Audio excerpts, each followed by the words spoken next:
Eduardo Esquivel Ancona, Domo de Cristal.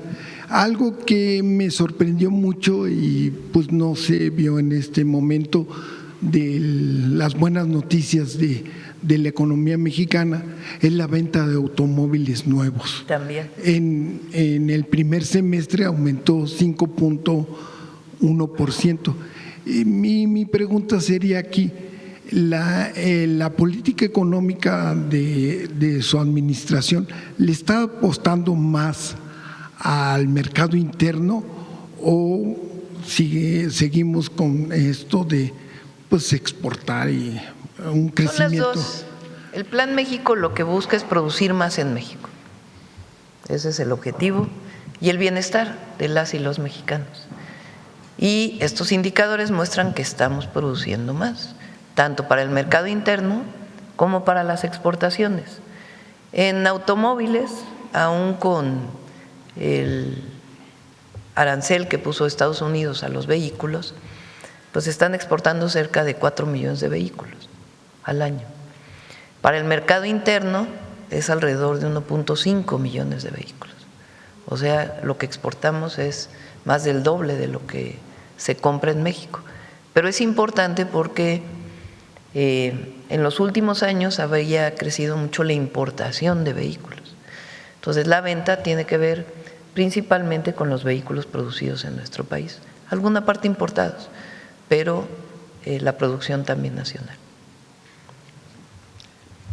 En una siguiente pregunta, muchas están en las redes sociales y analistas que esto del TEMEC que se revise anualmente va a influir en las inversiones porque no se puede planear. Y yo creo que hay aquí una equivocación, ¿no? O sea, esto ¿seguirá funcionando el Plan México? O sea, ¿es una buena alternativa aunque se revise cada año el TEMEC? Esa es una decisión que tomó Estados Unidos, eso es lo primero que hay que decir. La tomó para México y para Canadá. No es que porque han estado diciendo que porque los índices delictivos, que por cierto el próximo martes presentamos y hay una cifra histórica para junio de 2026 en la reducción de homicidios, muy importante. Pero bueno, dan distintos argumentos como si hubiera sido un castigo al gobierno de México. No, es una decisión del presidente Trump para Canadá y para México relacionada con una visión proteccionista de su economía. Por eso inició su gobierno con aranceles a todo el mundo. En el caso de México, el tratado se mantiene como estaba establecido por los próximos 10 años. Así estaba, se mantiene por los próximos 10 años. Lo que puede ocurrir en los próximos 10 años es que los 3 países nos pongamos de acuerdo para alargarlo otros 16. En cualquier momento puede ocurrir eso. En este momento, en 2026, que es la revisión de 6 años que planteó el tratado por escrito, a los 6 años se tenía que revisar. Estados Unidos dijo, en este momento no nos interesan los 16 años, solamente 10.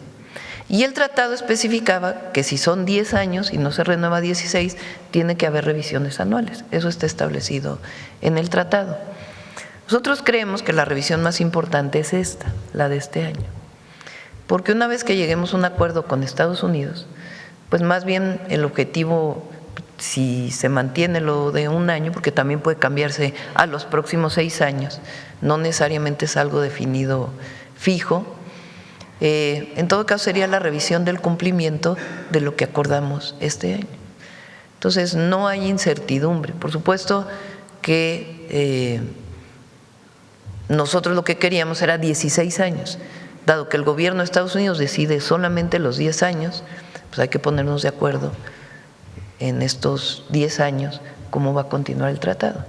Y pienso, la verdad, que se va a renovar por otros 16, aunque sea dentro de 4 o 5 años, porque la integración económica es enorme.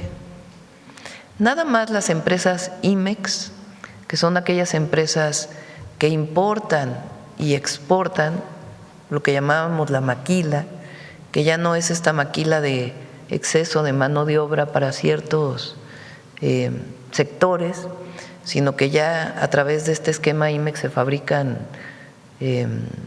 partes de robots, se fabrican turbinas de avión, es decir, es una ingeniería mucho más especializada. Son alrededor de 3 millones de empleos, nada más vinculados con la industria IMEX, directos, sin considerar los empleos indirectos. Está tan integrada en nuestra economía que aún con las tarifas, con los aranceles, seguimos exportando más a Estados Unidos y estamos comprando más también de Estados Unidos. Somos el primer país comprador de productos de Estados Unidos. Esto se lo he dicho al presidente Trump en las llamadas que hemos tenido. Es decir, hemos dejado de comprar de Asia, sobre todo con los países con los que no tenemos acuerdo comercial, y estamos comprando más de Estados Unidos. Y también estamos vendiendo más a Estados Unidos. Esta integración económica que se ha dado por los últimos 30 años, pues es muy difícil romperla. Eso no quiere decir que nosotros no miremos también a otras regiones del mundo. Entonces también estamos en eso. Ayer se aprobó la actualización del tratado con Europa, en el Parlamento Europeo. Entonces ya se aprobó y seguimos avanzando con la relación con otros países. Pero esta visión pesimista que se quiere dar, pues no es tal, porque miren nada más los resultados. Y tenemos que competir como región con China, ¿no? Sí, pero somos el principal socio comercial. Durante un tiempo muy importante, el principal socio comercial de Estados Unidos fue China. Ahora, con todo y el arancel a vehículos, acero y aluminio, seguimos siendo el primer socio comercial de los Estados Unidos. En una última pregunta, ¿cómo va la captación fiscal en este año? ¿Tenemos buenas noticias? Va bien, va similar a la recaudación del año pasado, que fue muy buena. El año pasado fue excesivamente buena. Y este año pues vamos en un ritmo más o menos similar al del año pasado. Muchas gracias. Gracias. Hubo, hay que decir que aduanas, por ejemplo, se está recuperando ahora porque hubo mucha importación en diciembre por aranceles que nosotros pusimos a países con los que no somos socios. Entonces aprovecharon para importar mucho en diciembre. Y ahora ya en mayo, junio, se está repuntando la importación de muchos artículos. Bueno, vamos de este lado, a ver. Buen día, Presidenta Sheinbaum. Manuel Pedrero, de los Reporteros MX. No me pongo de pie para no obstruir el tiro de las cámaras. El día de ayer se revelaron declaraciones del ex embajador Ken Salazar en una entrevista donde declaró, y cito textual, que él no tenía ningún conocimiento ni información que apuntara a que el licenciado, el presidente Andrés Manuel López Obrador, tuviera pactos con los narcos, y de eso continúa asegurando que lo respetaba. Esto en una entrevista que le cedió a Jorge Ramos el día de ayer. No hay forma cierta de saber si ocurre el mismo día o es pregrabada, pero en la coyuntura de las declaraciones e información que suelta el gobierno federal el día de ayer, justamente en este mismo espacio, su opinión sobre las declaraciones del embajador, pues que contradice, de hecho, lo que escribe en su propio libro con la fuente del presunto susurrador, que por cierto, sin mencionar el nombre, tiene un perfil muy interesante este presunto susurrador, como él lo llama. Lo caracteriza como un empresario que antes apoyaba a López Obrador y ahora ya no. A esa parte no me la… Viene en el libro. No la capté. Sí, sí. En efecto, tienes razón. Hace unos días salió en el periódico Reforma un resumen, según esto, del libro de Ken Salazar, que todavía no está publicado, hasta donde entiendo, ¿no? Todavía no se puede adquirir, hasta finales de julio. Pero según esto viene un adelanto, donde, a ver, no sé si tienes ahí lo que salió en Reforma, que dice el libro de Ken Salazar. Teme AMLO que hable el Mayo. Eso lo dice Ken Salazar en su libro. Sin embargo, ¿cuál es su fuente? La que tú dices, un empresario del que no quiere decir su nombre. Y ayer sale publicada una entrevista que en efecto no sabemos si fue hace unos días, creo que el 3 de julio creo que fue cuando salió la entrevista, y ayer se movió mucho en las redes sociales, en donde le dice, no sé si la tienes ahí.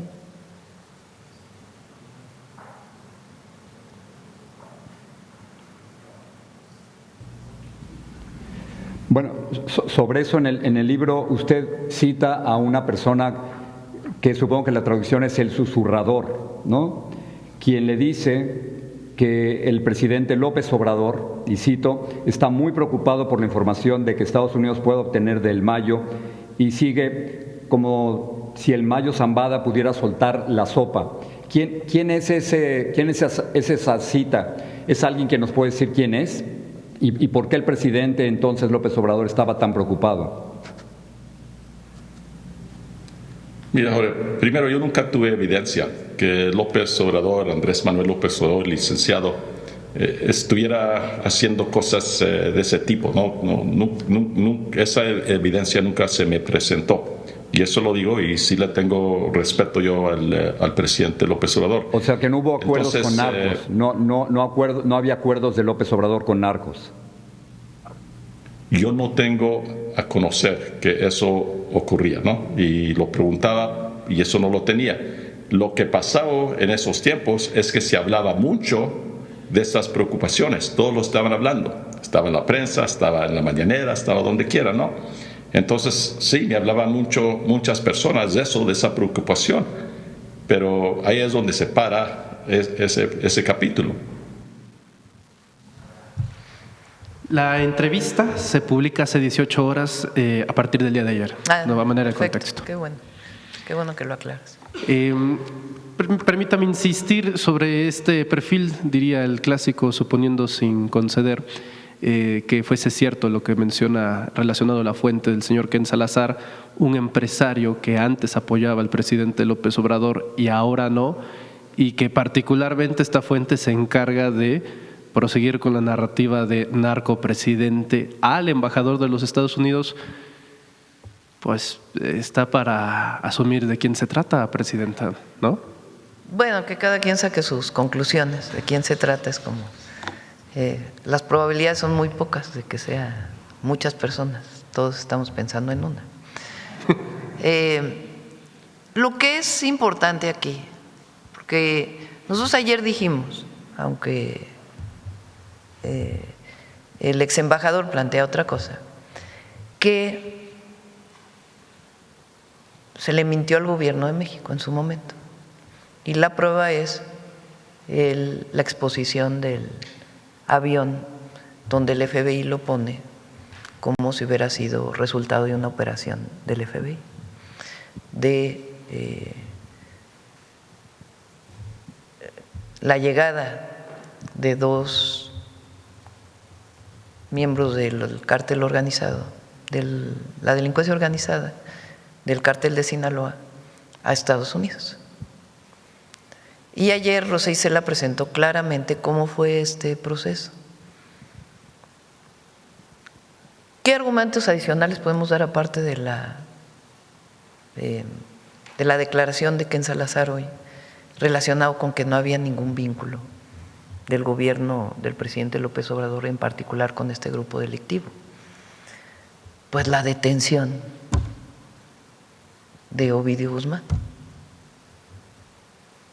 la detención de muchos otros que estaban vinculados con este cártel. ¿Qué diferencia tiene con los gobiernos anteriores?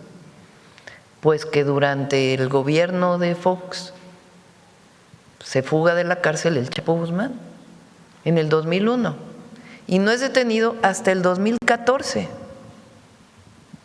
que por cierto se vuelve a fugar y lo vuelven a detener.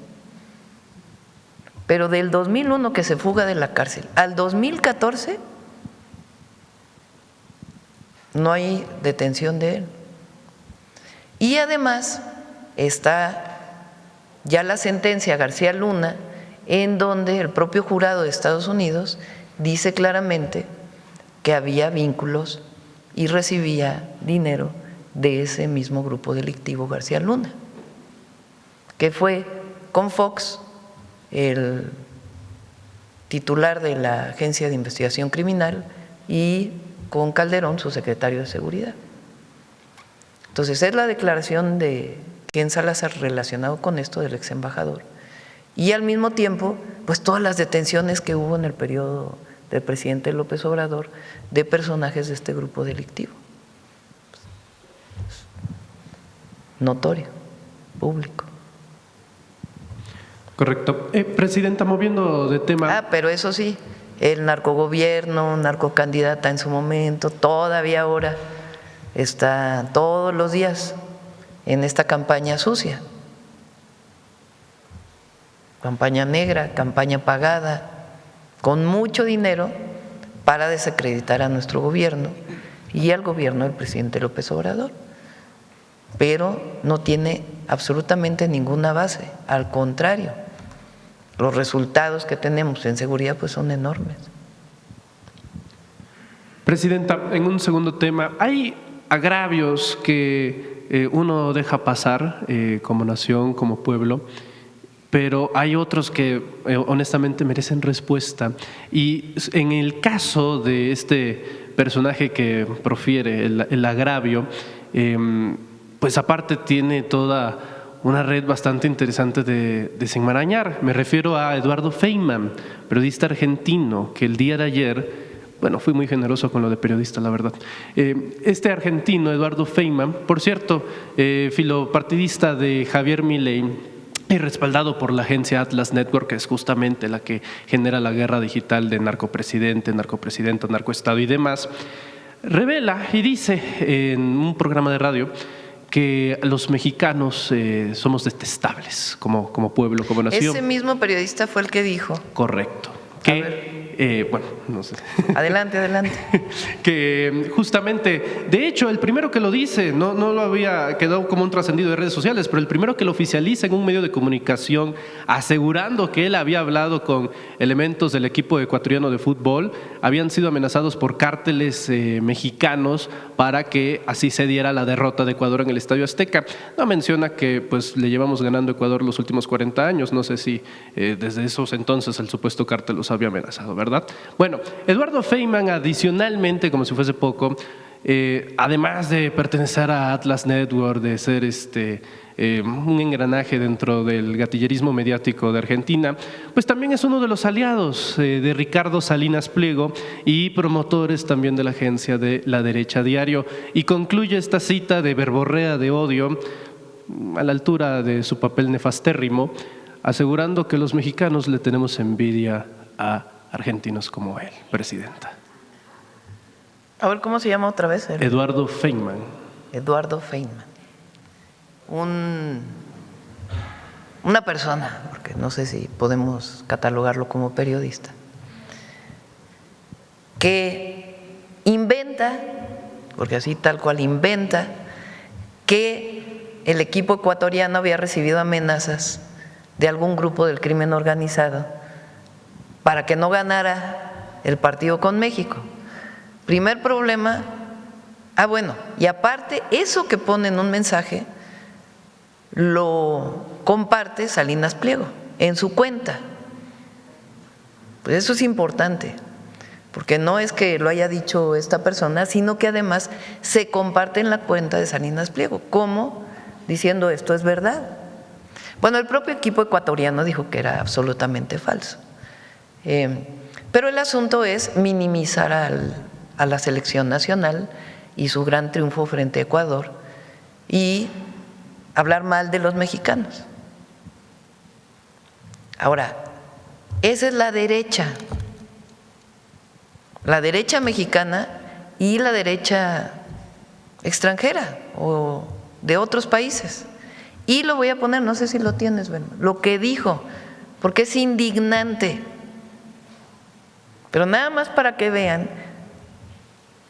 un presunto periodista, vamos a llamarle así, un pseudo periodista, lo que dice de las y los mexicanos, Y este es el aliado de la derecha mexicana.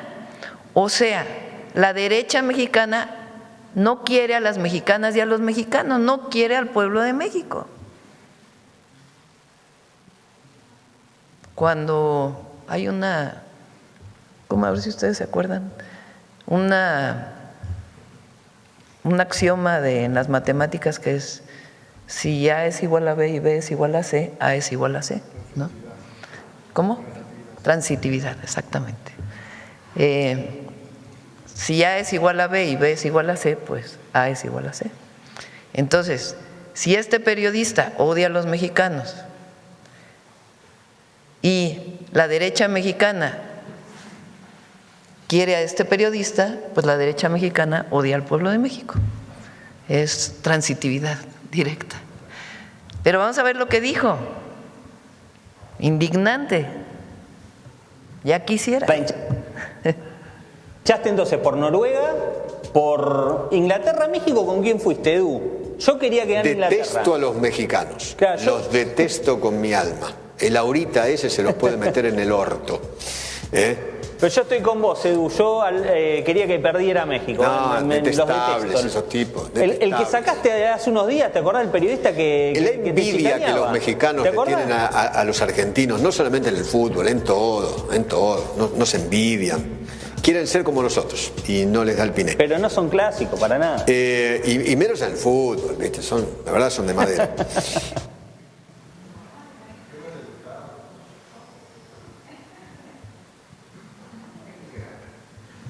Bueno, ahí está para todas y todos, pero, repito, lo interesante de esto no solamente es la indignante declaración de este personaje ante el pueblo de México, lo que piensa de lo que somos las y los mexicanos, sino sus amistades, los que lo levantan, los que se toman foto con él, los que lo retuitean, bueno, ya no se dice retuitear, ya no sé cómo se dice, los que comparten en X sus dichos, pues es la derecha mexicana y particularmente un personaje de la derecha mexicana, que por cierto está en concurso mercantil su televisora. Nada más lo digo como nota. Ayer salió en los periódicos. Bueno. Todavía tengo una pregunta más. Rápida, breve, de hecho. Sobre el indignante. Pero habla de quién es. Y como lo digo, el que no quiera al pueblo de México, el que no quiera a México, nunca le va a ir bien. Nunca. Porque el pueblo de México es digno. Y miren que tenemos historia de dignidad. Gracias, presidenta. Breve, aprovechando la presencia del secretario de Hacienda sobre el precio de los combustibles, justamente si hay una ruta o una estrategia para alivianar justamente el precio de los costos y, de hecho, también con una connotación política. El presidente del PRI propuso eliminar el IEPS. El mismo IEPS que ellos crearon en 1980 con José López Portillo y que recrudecieron en 2017 con los gasolinazos, ¿no? Ese impuesto que ellos crearon ahora lo quieren eliminar, que tiene esencialmente una carga importante en tema de combustibles antienергéticos. Entonces, preguntar si hay una estrategia justa a priori o a mediano o largo plazo para eliminar el precio de los combustibles, de las gasolinas. Bueno, en este momento la gasolina magna está en 24 pesos. Es el mismo precio que el año pasado. Cuando nosotros llegamos en el 24, llegó a estar hasta 26 pesos. Ahí fue donde juntamos a todos los gasolineros y dijimos, no, hay que ponernos de acuerdo para que no suba por encima de los 24 pesos. Y está en 23.99, poco menos. Pero no pasa de los 24, salvo en algunos lugares en particular, en donde se revisa de manera permanente. Este fue un acuerdo voluntario.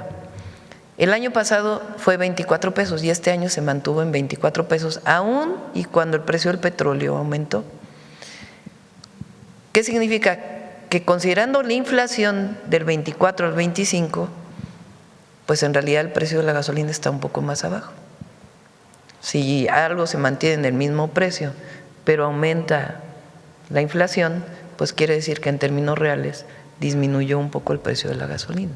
Y nuestro objetivo es que siga manteniéndose por lo menos en ese rango. En el caso del diésel subió como 50 centavos por la situación en Irán y el objetivo es poderlo bajar más. Entonces estamos trabajando para poder bajar el precio del diésel. Ahora que se suspendió el alto al fuego en Medio Oriente, ¿no ocupa ese tema? Ayer reactivaron. Sí, reactivaron. Ayer hubo una reactivación. De hecho, hoy en la madrugada el presidente Trump mencionó que pues ya no se iban a volver a sentar con ellos, que no tenía sentido negociar. Sí, una pena. Porque no solo lo que significa una guerra, que nunca estaremos de acuerdo, sino el impacto que tiene sobre los precios de los combustibles, en México y en el mundo entero. Aquí pues hicimos un esfuerzo muy grande, porque si no lo hubiéramos hecho, la gasolina hubiera llegado a los 30 pesos, 30, 32 pesos. Si no hubiéramos incorporado incentivos, es decir, reducir el IEPS y los acuerdos voluntarios con los gasolineros, estaría sobre 32 pesos más o menos. Entonces se mantiene en 24 pesos y el objetivo es que el diésel baje todavía más. Gracias, presidenta. Gracias. Y sí, en efecto son muy hipócritas. De decir que ahora ya no quieren el IEPS y fue en la época de los gasolinazos. Ahí presentó ¿por qué no pones el de la inflación que presentó el secretario de Hacienda? De diciembre del 2015 a junio del 2018, la inflación llegó a 6.8% y eso fue por el incremento en el precio de la gasolina. Acuérdense que cada mes subía la gasolina, los llamados gasolinazos. Y yo me comprometí a que no iba a haber gasolinazos y lo estamos cumpliendo. Bueno, listo, vamos. A ver, Carlos. Buenos días a todas y todos. Carlos Navarro, de Heraldo Media Group. Presidenta, ¿cuál es la fórmula para lograr estos resultados en los 12 indicadores que han expuesto aquí? Es, primero, ser muy responsable en el gasto público y en la inversión pública. Eso es lo primero. Lo segundo, garantizar los indicadores que se llaman macroeconómicos. Y lo tercero es el humanismo mexicano, porque recuerden que durante 36 años no aumentó el salario mínimo. De hecho, en el sexenio de Miguel de la Madrid, la caída del salario mínimo es enorme, porque las tasas de inflación llegaban a más del 100%. Y después no aumentó. El salario mínimo en el 2018 era de 2.800 pesos mensuales. Salario mínimo hoy es de más de 9.400 pesos mensuales. Reconocido por la OCDE, subió en 122% del 21 a la fecha. Entonces, si no hubiera habido aumento al salario mínimo, pues no habría capacidad adquisitiva del pueblo de México. Y la otra, los programas de bienestar que impulsan el consumo. Cuando la gente tiene recursos, compra, y al comprar se activa la economía. Entonces, si no hubiera habido aumento salarial, si hubiéramos seguido con la visión neoliberal y si no hubiera habido programas de bienestar, sino compra del voto, como se hacía antes cada vez que había elecciones, y algo de programas sociales en algunos lugares, vinculado también con un vínculo electoral, si no hubiera habido ese cambio, no tendríamos los resultados que tenemos hoy. En su gobierno. E inclusive más, porque gracias al aumento salarial el IMSS se capitalizó, gracias al aumento salarial el ISSSTE se capitalizó, gracias a eso el IMSS ahora puede construir más hospitales, gracias a eso el ISSSTE puede construir más hospitales. Sin ese aumento salarial, pues no solamente impacta en estos indicadores, sino en muchos otros que tienen que ver con el bienestar del pueblo. Una de las apuestas de este gobierno, de este movimiento, es la riqueza compartida, presidenta. ¿De qué manera traducir estos resultados en los indicadores y a su vez con el apoyo en los programas del bienestar, que bueno, son $1 billón de pesos en 2026? Hay una reducción de la desigualdad en México. no recuerdo ahora a ver si está por ahí, disminución de la desigualdad, no recuerdo ahora exactamente el dato, pero no solamente salen 13.5 millones de mexicanos de la pobreza entre 2018 y 2024, sino que se reduce la desigualdad en México. ¿Cómo se mide eso?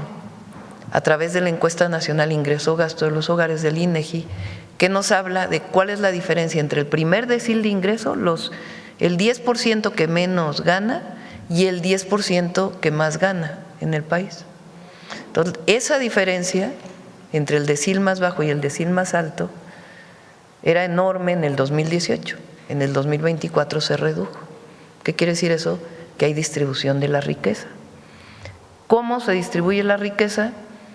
Con aumento salarial, porque si no, la riqueza que se genera se concentra en unos cuantos. Cuando hay aumento salarial, mejores prestaciones, hay distribución de la riqueza. Y cuando hay programas de bienestar, hay distribución de la riqueza. Porque antes solamente se veía el crecimiento del PIB. ¿Cuánto crecía el PIB? Que es importante, pero no lo es todo. Incluso en el sexenio de López Obrador, el crecimiento del PIB, por la caída de la pandemia, que fue como del 8% del PIB en el 2020, pues fue de 1,5%, poquito más, por ciento. Y sin embargo, 13.5 millones de mexicanos salieron de la pobreza. ¿Cómo explicas eso? Distribución de la riqueza. No se concentra la riqueza en unas cuantas manos. Entonces, cuando hablamos de prosperidad compartida es eso. Cuando hablamos de por el bien de todos, primero los pobres, es eso, es distribuir y que no se concentre en unos cuantos. Porque a lo mejor tienes crecimientos del 4% anual, pero los pobres siguen siendo pobres o más pobres, porque esa riqueza generada se concentra en unos cuantos. Esa es la gran diferencia del modelo y la visión del desarrollo. Gracias. En otro tema, Presidenta, después de lo expuesto ayer, si ya se envió alguna nota diplomática a Estados Unidos por esta situación o si hay un instrumento jurídico. Hoy la Fiscalía entiendo que va a dar una conferencia de prensa. Entonces hay que esperar a la conferencia de prensa de la Fiscalía o un comunicado, no sé si es conferencia de prensa, comunicado, pero nos informaron que el día de hoy, con relación a lo que presentamos ayer, va a ser un comunicado. ¿Y la nota diplomática no se tiene contemplada por ahora? Es una consulta más que una nota diplomática a través del embajador de Estados Unidos y ya estamos esperando la respuesta. Presidenta, hoy en el Heraldo de México se publica una encuesta que le da el 69% de aval de la población, es decir, casi 7, 10 de cada 10 personas. ¿Qué responder a esto y en qué contexto se da, Presidenta, después de momentos complejos y ahora con estos resultados? Tampoco la vi, a ver si la ponen, a ver si la tienes. Ha estado dura la campaña en contra nuestra. Bueno, no dura, porque no es el calificativo. Ha arreciado la campaña en contra nuestra. Y es muy fácil detectarlo porque son muchas cuentas que tienen muy pocos seguidores y que ahí te das cuenta que son los llamados bots. Y entonces cada vez hay más.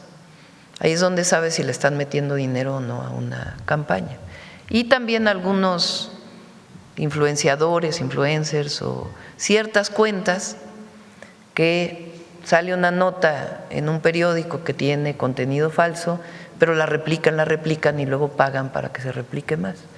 Y eso, el objetivo de ellos es generar opinión en contra del gobierno. Ese es su objetivo. Entonces, el que nos mantengamos con una aprobación mayor al 60%, vamos a decirlo así, cerca del 70%, que más o menos es lo que sacan todos los encuestadores, pues tiene que ver con una conciencia de la gente, que no se dejan llevar por noticias falsas.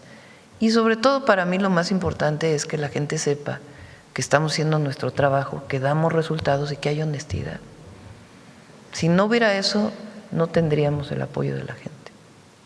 Gracias. Y también preguntarle, ya mencionaba en las participaciones anteriores la aprobación del Parlamento Europeo al Acuerdo Global Modernizado y al Acuerdo Comercial Interior.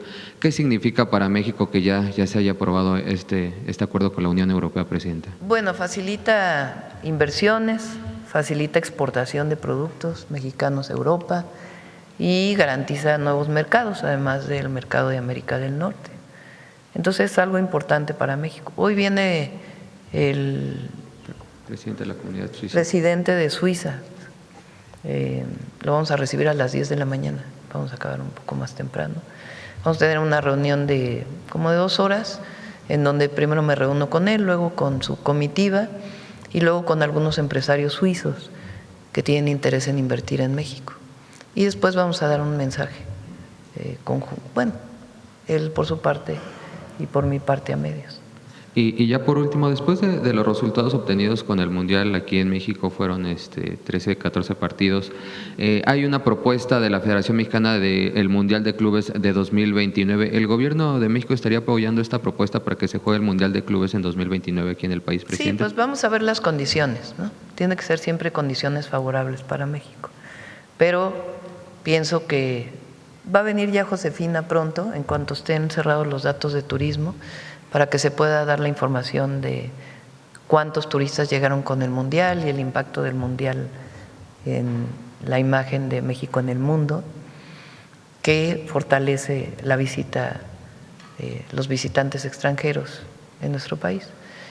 Entonces vamos a ver en qué condiciones, siempre tenemos que buscar las condiciones favorables para México, pero sería creo que bueno para México en general, pero hay que ver las condiciones como quiera.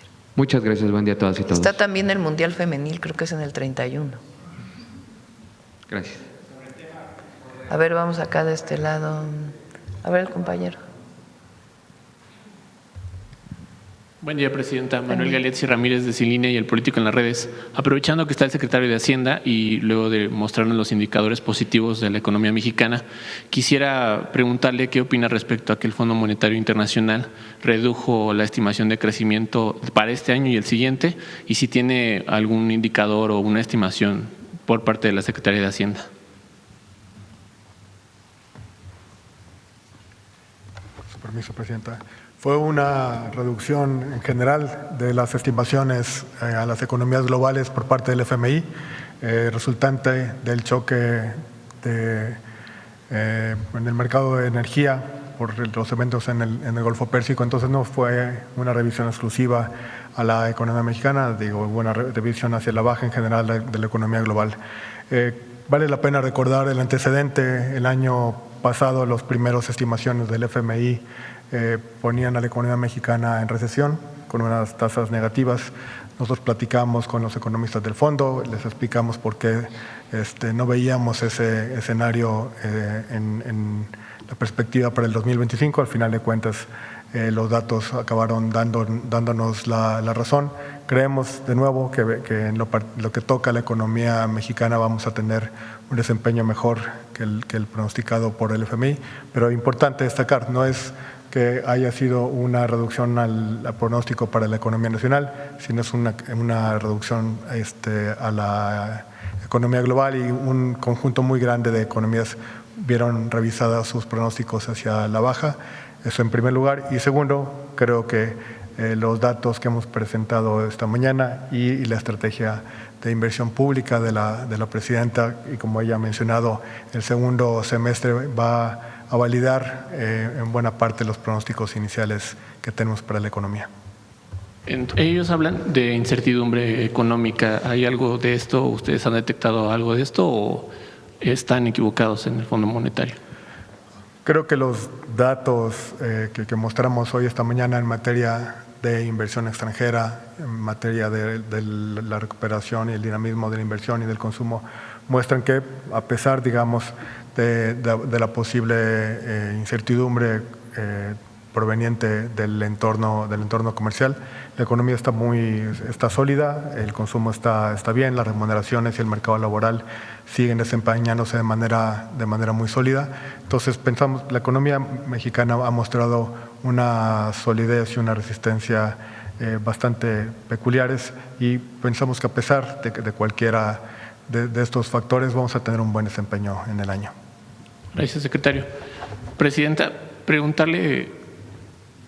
No hay incertidumbre para la inversión, no hay, ninguna. Mientras cumplan con las reglas, las normas mexicanas, no hay ninguna incertidumbre, ninguna. Presidenta, preguntarle si tiene algún reporte respecto a que ayer hubo otro connacional fallecido a manos de la ICE. Sí, estamos preparando, no sé si hoy o mañana pueda, quizá mañana, presentarse con Roberto, porque nuestro objetivo es ir más allá de las notas diplomáticas y lo que planteamos en la Comisión Interamericana de Derechos Humanos, porque no podemos permitir el maltrato a nuestros hermanos que están en Estados Unidos, a los connacionales. Entonces, estamos planteando otras medidas. Ya lo va a presentar la Secretaría de Relaciones Exteriores. Es decir, las medidas tomadas hasta el momento no han tenido ninguna respuesta. Bueno, nos contestan, pero de todas maneras hay otra lamentable muerte de un connacional en Estados Unidos por asuntos de detención, cuando su única falta pues es no tener papeles, aun y cuando fueron contratados por una empresa estadounidense. Entonces no tienen por qué estar en centros de detención o utilizar la violencia. Entonces sí estamos preparando medidas jurídicas, obviamente, más importantes. Se acudirían a distintas instancias internacionales. Ya lo vamos a presentar. Presidenta, ya para finalizar, a menos de un año de que se realicen comicios electorales en 2027, usted ha mencionado que hay comportamientos de algunos políticos que son legales, pero no morales, ¿no?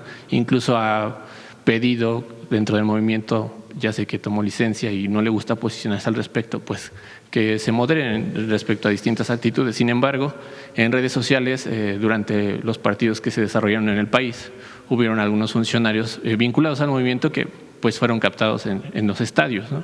Como es el caso del diputado Javier Taja o algunas alcaldesas de Chiapas y uno del Estado de México. Quisiera preguntarle si desde su licencia que ha tomado dentro del movimiento seguiría haciendo un llamado a que se conduzcan dentro de la medida de austeridad. Cada quien es responsable de su actuación. Ya conocen mi posición y mi opinión. Incluso de otros partidos, porque también, o sea, de otros partidos el presidente del PRI estuvo en un palco y invitó a todos sus amigos. Pues ¿cuánto costó eso? Como diría el presidente López Obrador, ¿quién pompó? O sea, ¿de dónde salió ese dinero? Entonces, porque también se critica a un diputado que haya ido, que hubiera sido de Morena o de alguno de los partidos aliados, pues no se dice nada del cuántos fueron al partido, cuánto pagaron, pues que un boleto costaba 100,000 pesos. Si vas con toda la familia es $500,000 de pesos.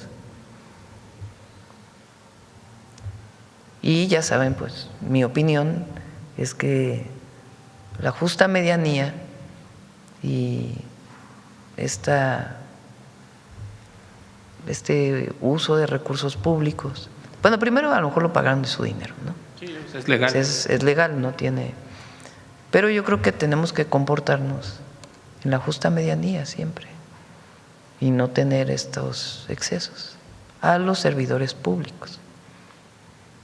Sí, justo se lo preguntaba porque también la misma presidenta de Morena dijo que pues esperaba que no tuvieran este tipo de comportamientos, ¿no? Y el acecho y la campaña mediática. Sí, pero también por eso digo, porque habrá 2 o 3 que habían ido a un partido pagado con su dinero y yo no lo hubiera hecho, bueno, tan no lo hice que, tan no estoy de acuerdo que no fui, me fui mejor a la Gustavo Madero en la inauguración, aunque lo pudiera haber pagado con mi dinero, aunque me hayan regalado el boleto.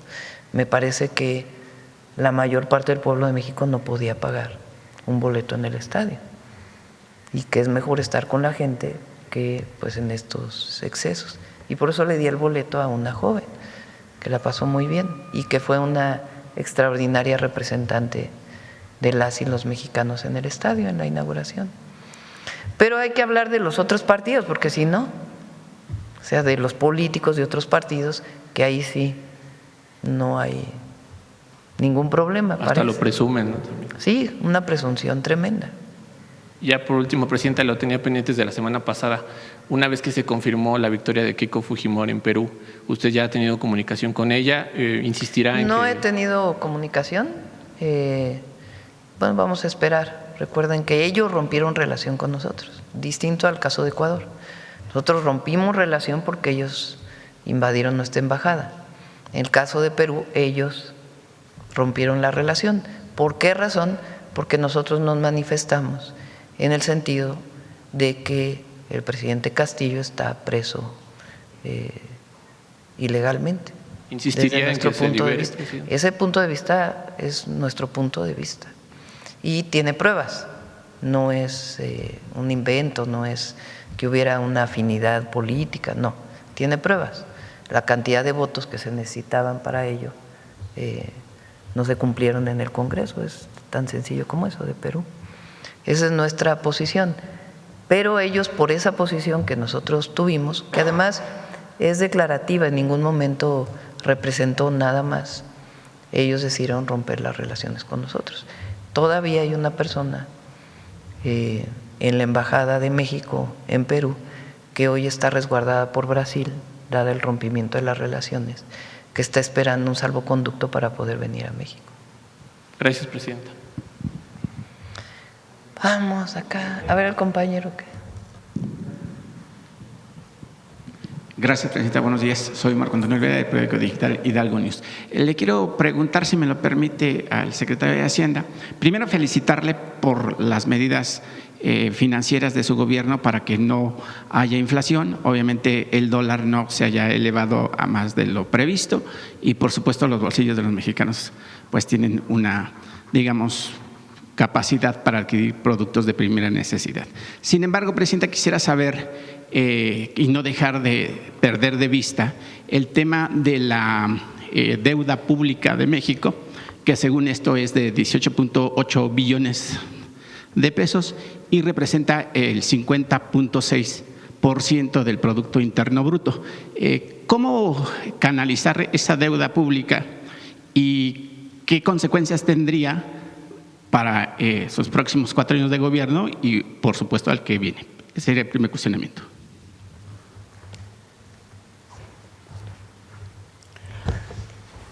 Creo que es muy importante contextualizar. México tuvo la reducción en su déficit fiscal más importante de las últimas décadas en el año anterior y estamos en una ruta de reducción del déficit. ¿Qué significa esta tendencia, esta política? Una política de estabilización de las métricas de la deuda pública. La deuda pública en 50%, que es el último dato que tenemos, que es mejor que el 54% con el que cerramos el ejercicio anterior, es una métrica absolutamente sostenible, absolutamente financiable, muy por debajo de los promedios incluso de los países de la OCDE, de los países de América Latina. No hay absolutamente ningún problema con su financiamiento y es muy importante mencionarlo. Los recursos que vienen de financiamiento se dedican a inversión pública, al fortalecimiento del stock de capital del país. No tenemos absolutamente ningún problema con el financiamiento ni con las métricas de deuda pública del país. Es una deuda completamente sostenible y estamos en la trayectoria para que se estabilice e incluso baje en los próximos años. Ok, gracias, secretario. Una siguiente pregunta, Presidenta, si me lo permite. Acaba de mencionar ahí lo de Televisión Azteca, que entró en un concurso mercantil, obviamente para ver sus deudas que tiene con el gobierno de México. Sin embargo, en los supers, porque estamos monitoreando obviamente programas de tele, de radio y demás, en los supers, cuando terminan los programas de Televisión Azteca y de ADN, aparecen ahí, ya no aparece como producción de TV Azteca, sino con otras empresas, o sea, diferentes. Yo no sé si el secretario de Hacienda o usted pudiera explicar a la gente que nos está viendo o escuchando en qué consiste ese concurso financiero, digo, a lo mejor los que leemos y demás especialistas, pero la gente común y corriente, que el pueblo, los que viajan en el metro, en la pecera y demás del campo, pudiera dar una explicación sobre ese tema y cuál será obviamente esta acción que tendría con el gobierno, con esa televisora que al final del día pues es una concesión del gobierno mexicano. No debemos nosotros decir más allá del caso, porque finalmente está en un proceso jurídico. Lo que se puede decir es que cuando cualquier empresa se declara en concurso mercantil es porque no tiene capacidad para pagar a sus acreedores. Entonces entra un juez y empieza un proceso, digamos, de negociación con sus acreedores, más o menos, para decirlo muy llanamente. En este caso pueden ser privados, pueden ser públicos, en fin. Eso es para cualquier empresa. Pero ya particularmente el caso de TV Azteca, como está en juicio, nosotros no podríamos ir mucho más allá.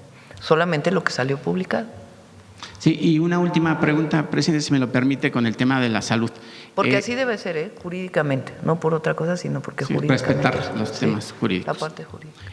Un último tema, presidenta. La Universidad de Campeche difundió un estudio sobre el tema de la obesidad en México. Dice que los estudiantes universitarios de todo el país consumen alrededor de 600 calorías con productos ultraprocesados y por supuesto gaseosos y demás.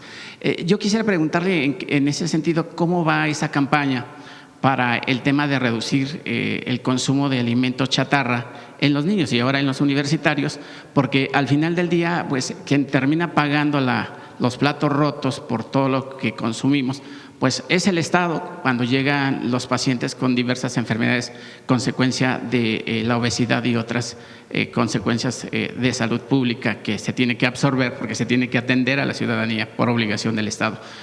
¿Cómo revertir esa tendencia de bajar ese consumo de productos chatarra, presidenta?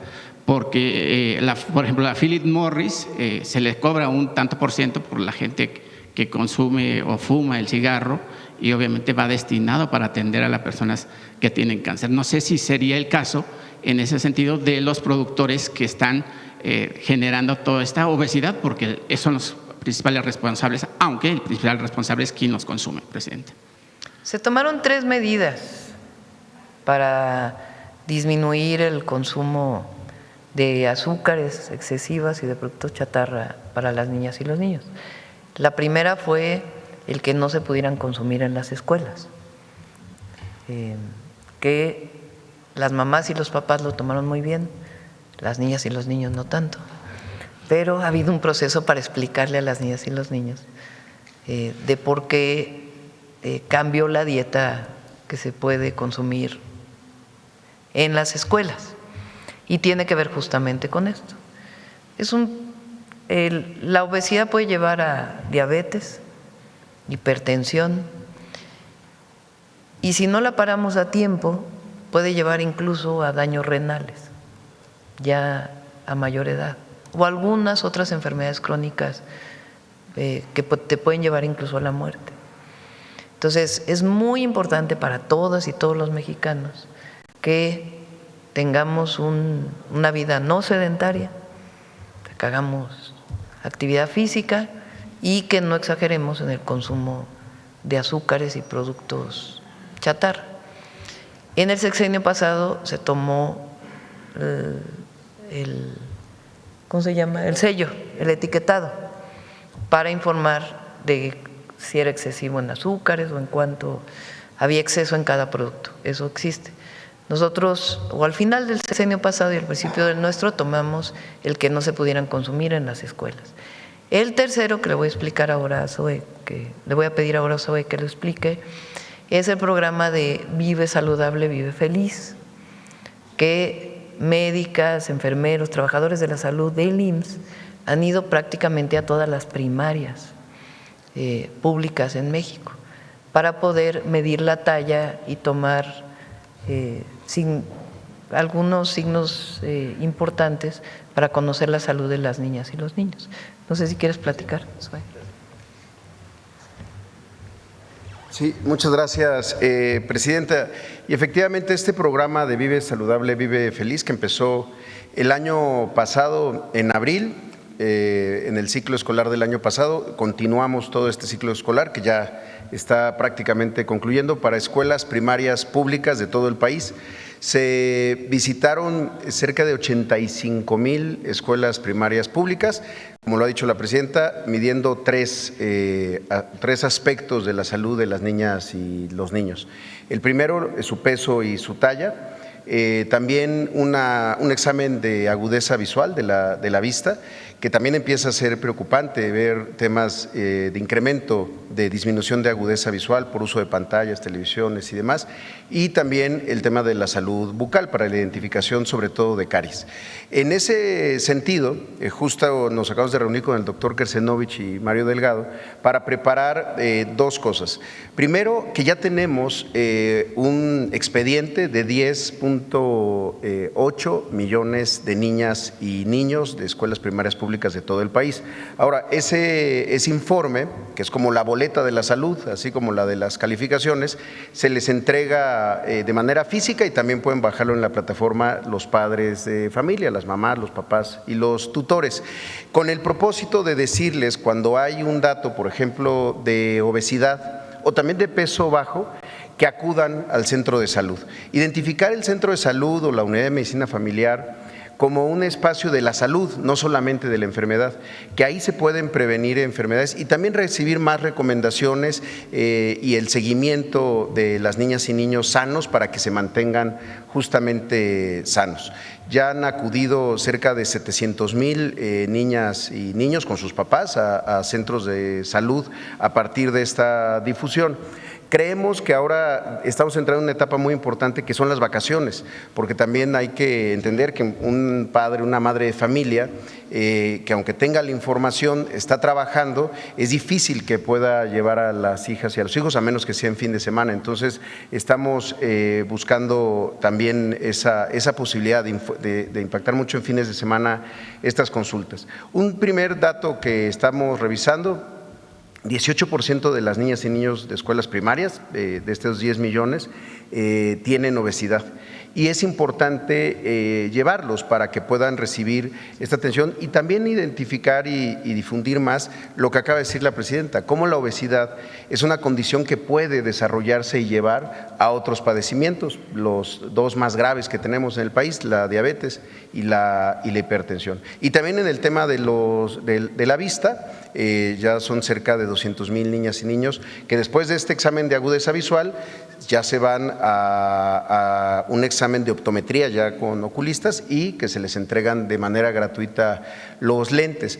También algo importante, hemos atendido a 122,000 niñas y niños con caries, que también es parte de este asunto del consumo de alimentos chatarra o con alto contenido en azúcar, refrescos y demás, y bueno, también se deben de atender. Se hace mucha promoción de técnicas de cepillados. A los 10 millones de niñas y niños se les aplicó flúor. La salud bucal es más allá de los dientes, es todo un tema. Entonces, pues es un programa que ya con los datos se está analizando, sobre todo para las siguientes etapas. Y lo que queremos es continuar. Por ejemplo, un niño o una niña que salió de sexto de primaria, que se acaba de graduar de sexto de primaria este año, también le vamos a seguir dando seguimiento, aunque ya esté en secundaria y que ya tenemos los datos. Y ahora pues entran los nuevos alumnos a primero de primaria. Con eso vamos a tener, pues la verdad que el registro nominal más grande que ha existido en el país y de la acción radicalmente más preventiva, es decir, ir antes de que aparezca la enfermedad para prevenirla. ¿Y los universitarios? Sobre los universitarios, si me permite, Presidenta, y es un dato bien interesante, desde hace muchos años existe el conocido como seguro facultativo, es decir, todos los estudiantes de educación superior, técnica y universidades tienen el seguro de enfermedades y maternidad, es decir, están asegurados en el IMSS. Durante muchos años esto se registraba poco. Hoy, gracias a las políticas de la Cuarta Transformación, se han incrementado en 1 millón los estudiantes que tienen el derecho de acceso a la atención médica del IMSS con el seguro facultativo. Pero todavía más importante, de ese millón de estudiantes universitarios que se han incorporado, hay muchos más que están acudiendo y usan el seguro social. Esto toda vez que se enfocó mucho a estudiantes de bajos recursos, que quizá esa condición era lo que los excluía de la educación superior. En ese sentido, algo que hemos estado trabajando mucho con la presidenta, con el doctor Kersenovich, son estos nuevos consultorios de atención primaria a la salud y sobre todo los que ya tenemos de enfermería, para que el primer paso sea registrarse en el Seguro Social ahí, y ahí se pueda iniciar todo el expediente y podamos identificar con tiempo a un estudiante joven, sano, o incluso que presente algunos indicios de alguna enfermedad, pero desde la edad sana. No hay nada mejor que iniciar un tratamiento que no necesariamente siempre es farmacológico, a veces son de recomendaciones de conducta, de actividad física y demás, en el momento en el que la enfermedad aún no aparece. Recordemos que las enfermedades crónicas no transmisibles, básicamente la diabetes, la hipertensión, que luego llevan a la insuficiencia renal, muchas veces son asintomáticas, no lo sabemos, pero cuando llegan no se pueden curar, solo se pueden controlar. Por eso la lógica preventiva, y más entre estudiantes, nos parece clave. Y con un elemento adicional que estamos impulsando mucho en universidades, que es la salud mental. También empezar a identificar temas de ansiedad, depresión, malestar psicológico desde el primer nivel de atención. Correcto, muchas gracias. Gracias, presidenta. Ya nos vamos. Detector de mentiras. Con su permiso, presidenta, buenos días a todas y todos.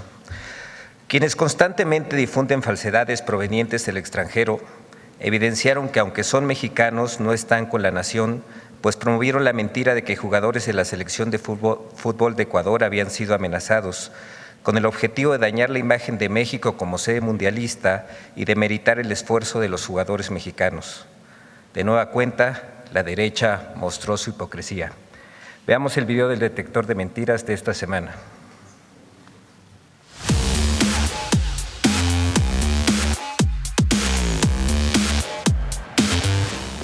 Mentiras sobre amenazas a la selección de fútbol de Ecuador, falsedades sobre el gusano barrenador, son algunas de las noticias falsas que el detector de mentiras localizó esta semana. 1. Eduardo Feynman, de Radio Mitre, Argentina, aseguró que los jugadores de la selección de fútbol de Ecuador recibieron amenazas directas del crimen organizado previo a su partido mundialista contra México en 2026. Que hubo amenazas por parte de un cártel de México para los jugadores ecuatorianos. ¡Mentira! Ni los futbolistas ni la Federación Ecuatoriana de Fútbol han denunciado amenazas. Tampoco la FIFA ni el comité organizador del Mundial han validado la versión. La mentira surgió en redes sociales y fue amplificada sin pruebas en una mesa de análisis de una estación de radio argentina. Eduardo Feynman forma parte de la red de plataformas aliadas a Javier Negre para difundir desinformación en Argentina.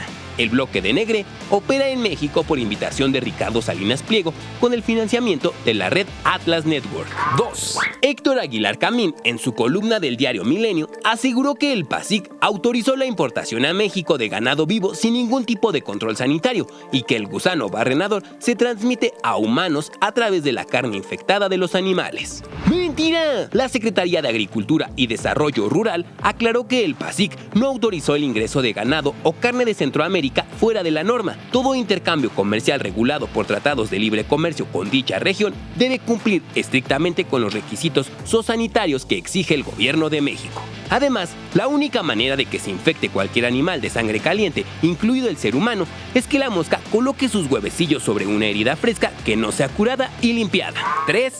Azteca Noticias aseguró que un tigre de Bengala escapó de un refugio o instalación operada directamente por la Semarnat. ¡Mentira! La Semarnat aclaró que el felino no se fugó de ninguna instalación pública bajo su operación directa. El ejemplar escapó del predio privado denominado Animal Experience México, el cual está registrado bajo la figura legal del predio o instalación que maneja vida silvestre fuera de su hábitat natural. 4. Azteca Noticias aseguró que se suspendió la recolección de residuos en los hospitales de la red IMSS Bienestar en la Ciudad de México. ¡Mentira! El IMSS Bienestar informó que la recolección de residuos sólidos y de manejo especial se realiza diariamente y sin interrupción en todos sus hospitales. La institución aclaró que las imágenes difundidas corresponden al proceso normal de traslado y disposición final de las bolsas, no a una acumulación de desechos.